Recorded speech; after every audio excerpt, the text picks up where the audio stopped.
The following review is brought to you by Things from Another World, your home for all comic books, from IDW to Marvel to DC, also Funko Pops, and more. Kawaii Box, where you can get charms, plush pillows sent to you each month. J-List, your home for all things from Japan, from candy, imported video games, and even 18 plus items. Play Asia, your imported video game store. And by the GreenTeaHouse, home of all natural herbal teas. I used to feel down, but I hit the ground running. Makes me feel alive. I was searching for the answers until I changed the question. I pulled back the curtain.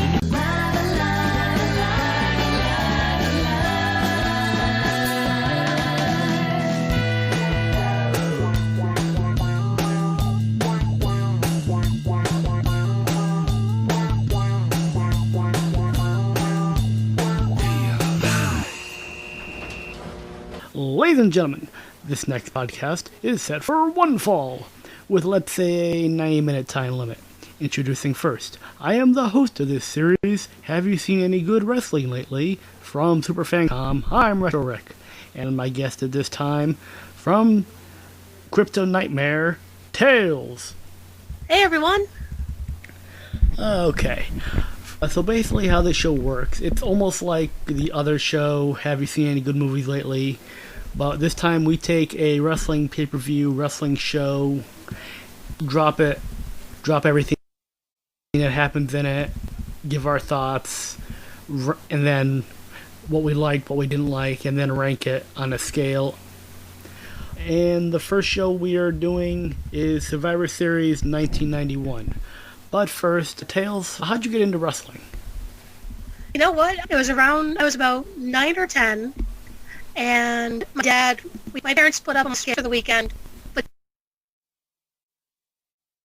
he had to do something, and he needed us quiet, so he got us, I remember it was, I believe, Survivor Series, it was the one where they went on strike. I want to say like 97, 98. I think so, yeah. I remember my very first match I watched was Val Venus versus Steve Blackman. And I was at that age of like, no, this is stupid because the girls are just sex objects and it's just chauvinism at 9. Jesus Christ. And I got addicted. Cool. For me, basically, it was like a Sunday. It was after Thanksgiving, and this was like 1991. So this hit 1990, as this was just as The Undertaker started to debut. And the first image I saw was The Undertaker and Dusty Rhodes going at it on the floor during the Survivor Series match. And for whatever reason, I was hooked, and I haven't stopped watching since then. Well, I haven't either. It is just with my current schedule, I don't have time to do much. And within the last month, I've had even less time. I gotcha. It happens. Yeah. But while we were recording this, we were scheduled to do it like a couple weeks ago, but at the time we were recording this, since he was the one who got me into wrestling, Taker announced on his documentary series on the network, The Last Ride, that he's retired, but we'll see him next July for Mania. I always liked Taker. He was always one of my favorites, minus the whole Dead Man Inc. thing. I was not a fan of Biker Taker, but no matter what he did, I was always a fan, no matter what. How do you feel about Taker? You know what? I actually loved Biker Taker when I was younger. I thought it was awesome. But I've always adored and respected the man. He's one of the best. And I kind of, with his mystique, it kind of reminds me of how Mick Foley described Terry Funk in ECW of, by God, I can build him. I can build him up too. Nice. And I just feel like there's going to be some talent that he's like, you know what? I want to make him a star. Nice. Have you ever seen Undertaker live? I don't think so. Oh, wow. I've seen Kane. That's cool. Back when he had pyro. Yes. I have that on video of Kane doing his pyro cue. Still cool. I saw Undertaker twice. Once in like, I want to say 91-ish, which will coincide with our upcoming show, because this was right around this time, and it was him versus the British Bulldog, and I just remember like British Bulldog like lifting him up for his delayed suplex, and it was really cool. Then like fast forward like years later till when it was ECW WWE and Mark Henry was shooting with Taker. I remember Mark Henry was doing a promo, and like from the corner of my eye I see like the ring hands coming down and like setting like a prop up. So Mark Henry's doing his promo, the lights go down, you hear and the arena did get cold. I will never forget that. That was like my first like, this is like amazing. And then like there was like ashes in like the corner of the ring or something. It was just rad. Yeah, there's never going to be another Undertaker. No. Maybe his son, but probably not. No, but his son does look like him a lot. Oh my god. No, even worse is Brock Lesnar's daughter. I have not seen Brock Lesnar's daughter. I've seen Pillman's kid, who looks like his dad, and that's scary. No, sadly, she looks just like her father. That's creepy. That's sad. Yeah. But Anyways. Yeah. So we watched Survivor Series 1991. Yeah, this was actually the first pay-per-view I convinced my parents to buy, so it was the first wrestling wrestling pay-per-view I ever saw. That's why we're doing this. So I'm just gonna say this right off the bat. I couldn't get through it. Yeah, this sucked so much. Oh my god. I literally, I scribbled things like, and so-and-so came in and fucked everything up. Yeah. This honestly felt like a go-home show. This felt like a Raw or SmackDown before a pay-per-view. In this era, as in that freaking bad. Yeah, and it kind of was, which we'll explain why in a bit.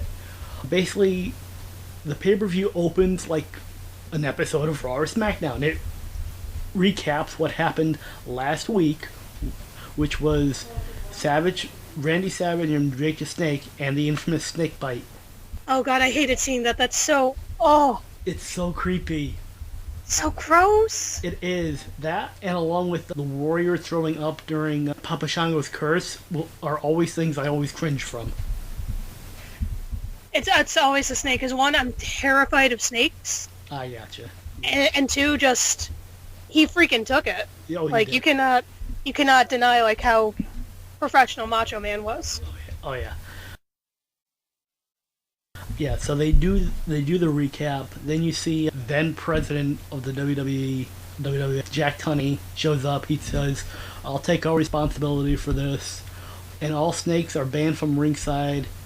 And he's gonna reinstate Savage because apparently Randy Savage has since his match with Warrior, he was inactive as a wrestler, so he's gonna reinstate Savage for tonight.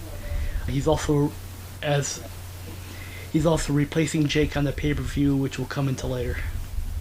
So I do remember there was a pay-per-view literally 2 days later. Yeah, it's all Texas and Tuesday. Yep, Tuesday in Texas, and that's all this show is nothing but a build-up for that. And you can tell this was not a pay-per-view. This was like a Raw or SmackDown before the pay-per-view, and it sucked. Bad. And it doesn't help because of Monsoon and Bobby Heenan will constantly talk about the Tuesday in Texas throughout the show. That's just shitting on people that worked on that. Yeah, and it was god-awful. But the first match was the Mountie with Jimmy Hart, with the Warlord, with Harvey Whippleman, Ted DiBiase with Sherry, and Captain Ric Flair with Mr. Perfect, who is dressed like he's going to the gym. And clearly they don't give a fuck. Yeah, and Ric Flair has his WCW title on, which they blur out, which is still blurred out on the network, which is totally hilarious. I just like to pretend it's something just horrifyingly obscene. Yeah. Well, it's Ric Flair, so yes. I mean, he is the man that threatened to strip on WCW. Yes. They're taking on Intercontinental Champ Bret Hart, Virgil, Davey Boy Smith, and Team Captain Roddy Piper. We all know who the real star of this match is. Oh, yeah. Virgil. Oh definitely. Yeah, oh, yeah. They go out of their way to say all managers are banned, but Terry said fuck the rules. She gets involved, jumps on Piper. This match kind of drags, but the biggest pop of that match comes when Virgil gets tagged in. And just beats the shit out of Ted DiBiase. Oh, yeah. And anyone, like, dude, I'm sorry, but like, they really didn't give a fuck about Virgil. Why were they giving him like such like a hero's? God, I can't even describe it. They made him like they built him in this one, and then they just shat all over him and threw him out. Because it's Virgil. It was just a 23-minute shit show, and it felt like 2 hours. Yeah. Let's see, but Flair eliminates Bulldog, Piper eliminates Warlord, a brawl breaks out, the ref DQs everyone, but the man who didn't take part and the sole survivor and the winner of that match is Ric Flair. That's where I wrote, and here's the clusterfuck. Yeah. While in commentary, Bobby Heenan is flipping out and goes nuts. And he uses that phone that's always at the commentation station that I've noticed, like, during that early era to call Mr. Perfect. Oh. I've never understood that phone at all, but... It's because, I guess maybe those were newer phones? I guess? He wanted to look important? I don't know. But starting out this match, I give it, like, 2 stars because... it was just a clusterfuck. It was just a mess. I'll give it a half a star. Because Okay. at least Ric Flair kept his clothes on. Yes. Then we go to Mean Gene, who's interviewing the Macho Man. He says that Jake is the real reptile. Yeah. And Liz comes out and predicts victory at Tuesday in Texas, not giving a shit about anything that goes on tonight, basically. Yeah, no one gives a shit about tonight. No one... It's just, here's a filler episode. Yeah, it basically is. It's an anime filler. So is this like the study montage or something? I guess. God damn it, they need to go back and study harder, because that was shit. Yeah. Then we get our next match, which is Colonel Mustafa, the Sheik, General Adnan, who... The Berserker. I did not realize how good Colonel Mustafa's music was. It was really, like, kind of a good theme. He was teaming with the Berserker with Mr. Fuji, Skinner, and Hercules. Oh, God, I couldn't... I think this is like the last match I was able to sit through. That's fair. They were taking on Kerry Von Erich, the Texas Tornado, El Matador, Tito Santana, and Stars and Stripes, which was Hacksaw Jim Duggan and Sergeant Slaughter. And Bobby Heenan and Monsoon just told jokes during this whole match. That's all that happened. Oh, it's nothing. You should have seen me at home. 10 minutes of why? Yeah. Why? Make it stop. Sarge eliminates the Sheik, Tito eliminates Hercules, Sarge eliminates Skinner, and Hacksaw eliminates the Berserker. All the faces win. 2 stars. Yay. Yeah, you know what? Yay, America. 2 stars. Yep. Alright, then we go to another interview as Gene is interviewing Jake the Snake. He talks about his match with Randy. He taunts Liz. Also, Piper's wearing a Cosby sweater. Oh, God. Oh yeah, he's totally wearing like that, like one of those sweaters Cosby used to wear. He's also wearing like basically garbage bag pants, which is basically mid 2000s indie wrestling pants, and snake boots. Oh my God. Yeah, it's it was coming off the night, so I'm sure there was a table of Coke that Jake just went past before this segment. Yeah, not gonna lie, but you know what? Seeing him now in AEW, he's still amazing. Oh God, yes. As much as I don't like AEW, I love seeing Jake. See again, I love AEW. I'm fucking nuts for it. Like what you like. Yeah, my boyfriend and I have gotten every pay-per-view. Cool. I mean, there are maybe like 10 like people I love in AEW. We can go over that. Like, we can go over that now. Well, I mean, my guy's there, so I have to watch it. Who? You have to know who my guy is in AEW. Darby? No, think veteran. Jericho? Nope, you're getting warmer. I have multicolored hair. Oh, Matt. Yep. Which, I just want to say, watching Sammy Guevara get chased by a fucking horse Yes. was the best fucking thing ever. I love Sammy. I was so tired when that happened, I just started singing Bad Horse, and my boyfriend threw a pillow at my face.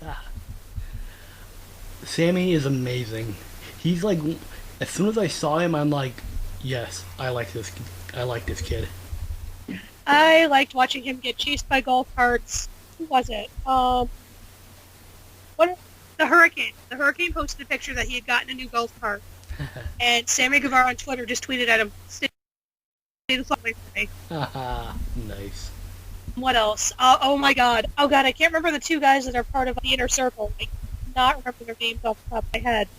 The tag team. Oh, Santana and the other one.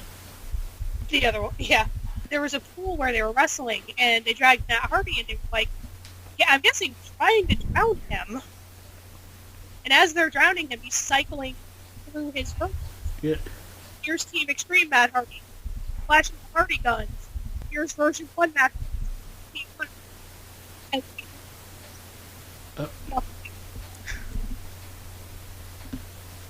I think you just faded out. Can you still hear me? Yes. Okay, I must have moved a little too far away from my mic. I got you. Let me check my connections.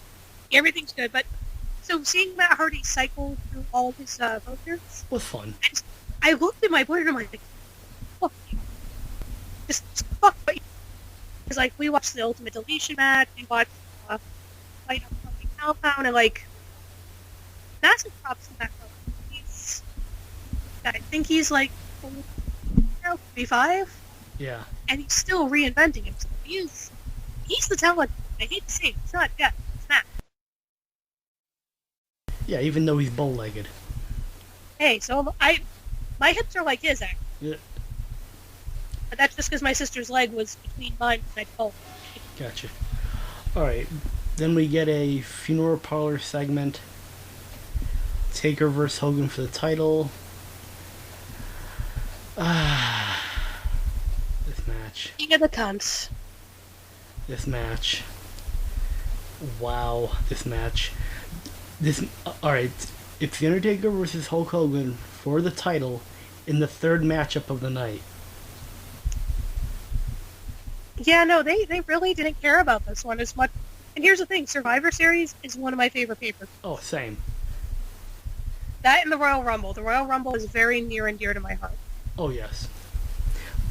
And I used to love all the team names they used to come up with during the Survivor Series. No, I think it was Survivor Series, I want to say 2008. They were in Boston. I was there. Nice. My boyfriend said he could hear me screaming. Yeah. No, actually, when Money in the Bank was here last year, I bought my boyfriend tickets as a late birthday gift, and I bought Witchy's Medicine after CryptoNightmare. He was helping me get my license, so I bought him a set of tickets so he can come with us. And we got home at like 1 in the morning. I was sleeping at day. Okay. Yeah. Are you talking on the phone? Mm-hmm. On the radio? Yep. I was on that. I was at that pay-per-view too. You were? Oh yeah. When Brock Lesnar came out, you heard That was someone amazing. Did you hear someone screaming like he had been shot? I might have, but I was more focused on Brock Lesnar like pushing the ladder so fast that it went over the guardrail and hit someone. Oh, well, that was me. Haha. We put on the paper. I don't know why, but he put on the pay-per-view when he got home. He fast forward to that, and he's like, "That's you. That's your fucking story. Go you." Because we all know who I wanted to win for that. Balor. Of course. Of course. Of course, Balor Club for life. But yeah, you apparently my voice is distinct. So my boyfriend's able to pick out my stream anyway, and I want to die of embarrassment because then I got called into a meeting with my boss the next day, and I have no voice. Oh. And then I have a meeting with the sales reps, and I'm squeaking, Oh no. and they're dying. The sales rep, my boss, hey, you're doing good. Keep it up. Have a good day. Sales rep are ribbing me, stuff out. And then when I went to Raw, I got 2019 was not the year for me. Oh. And again, 2020 isn't shaping up to be that great either. Yeah. But Taker vs. Hogan. Basically, Taker tombstones Hulk. Hulk no-sells it, gets up, punches Taker a lot in the face. Taker no-sells. Flair comes out, gets the belt. Hulk comes out and hits Flair. Taker tombstones Hulk Hogan on a chair with help from Flair. Taker wins his first ever world title. Yay! Yeah. Match went 12 minutes. It was a perfect time. No longer. And it was the best part of this whole match was the reaction shot from the fans, who are just devastated. You could actually see tears in little kids' eyes as they linger on Hulk just lying in the ring. I'm sorry, I hate Hulk Hogan. I think he's a shit human being. Oh, he totally is, but I've always been a fan of early 80s, 90s Hulk Hogan. No, he has used his influence to screw over so many people. Oh god, yes. He's a Plus horrible the fact friend. he's a horrible human being. Actually, though, my aunt met him and Macho Man. The Nice. voice is fake, by the way.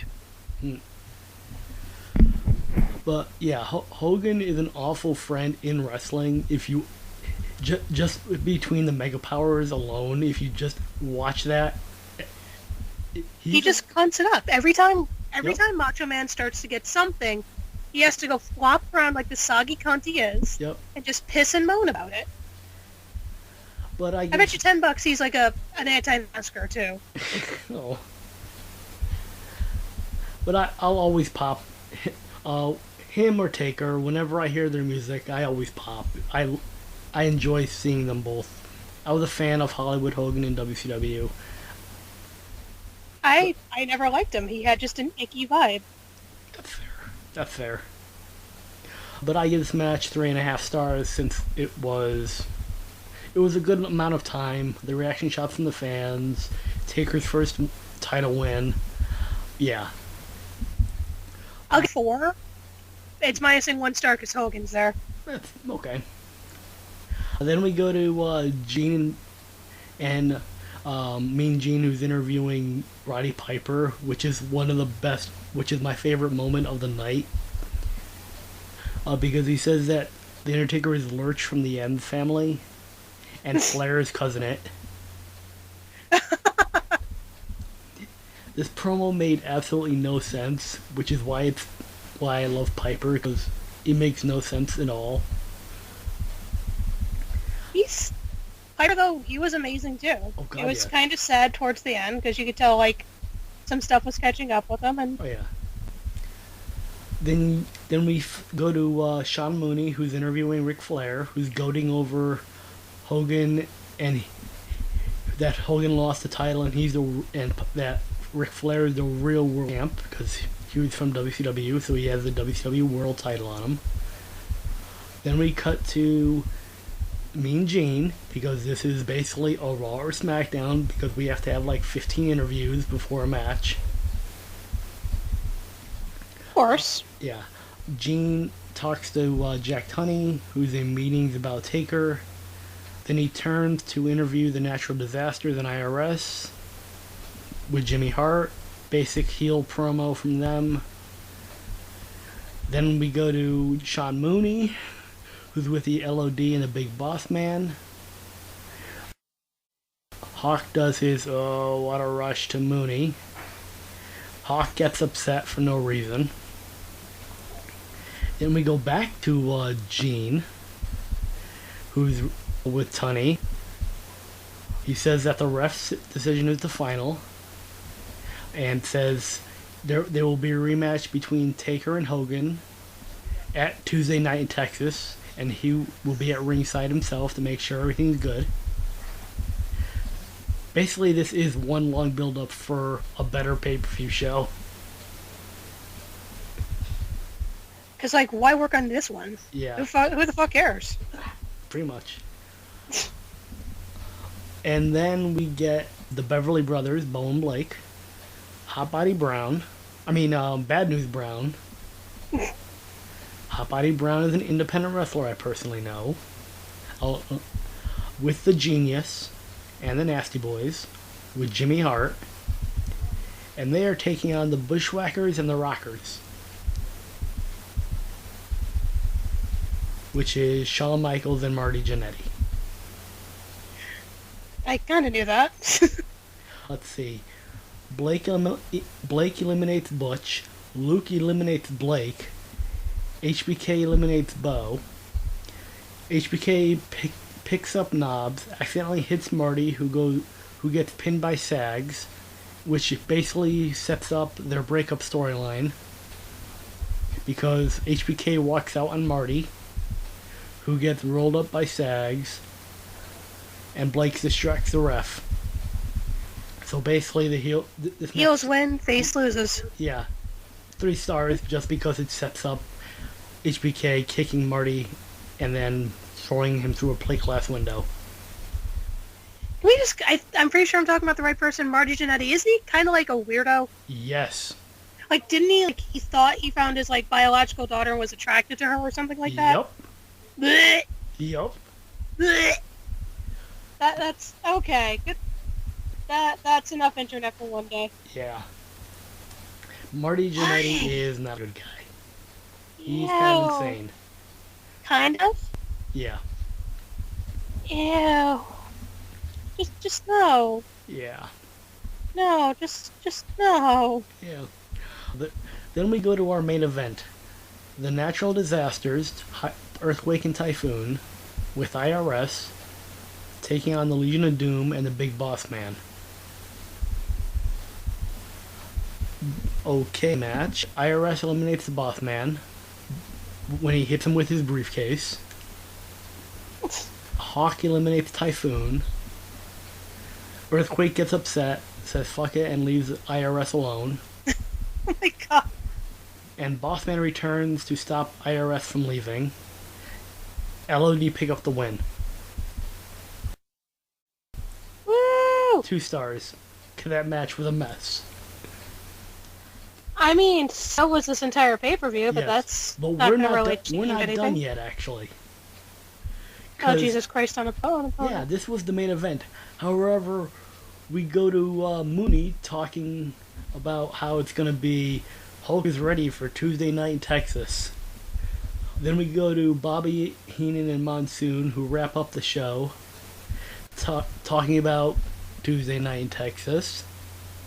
And you think that's the end of the show. Nope.